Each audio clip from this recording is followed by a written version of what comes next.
Шоу-бизнесның яңалыкларын көтеп алдыгызмы? Хәзер сезгә барысында мин Зөлфия җиткерәчәкмен. Гүзәлия Хәкимнең продюсер икәнлеген оныта да башладык ахры.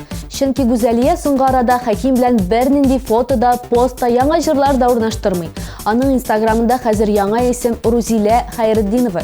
Бәлки Гүзәлия башка Хәким белән эшләмидер?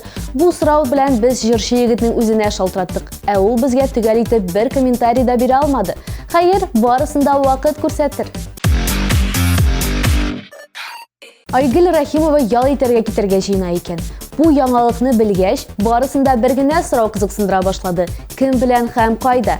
Әлбәттә, безне дә бу сораулар кызыксындырганга күрә без Айгөлнең үзе белән элемтәгә кердек. Һәм менә нәрсә әйтте ул безгә. Яңа концерт сезонына әзерлекләр инде бетте дип уйлыйм. Яңа костюмнар тикерелгән, яңа җырлар яздырылган. Хәзер инде әз генә дә ял итәргә вакыт җитте дип уйлыйм.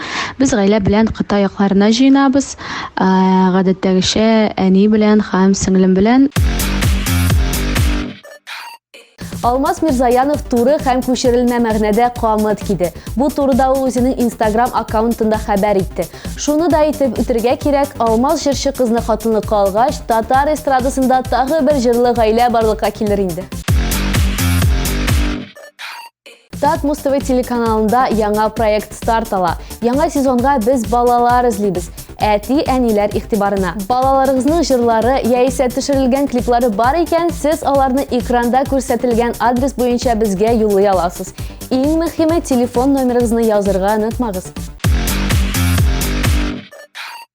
ТМ-ТВ каналында шоу-биз тапшыруы иде. Яңалыкларны мин Зөлфия җиткердем. Хәзер инде сау булашыр вакыт та килеп җитте. Матур яллар телим. Пока-пока.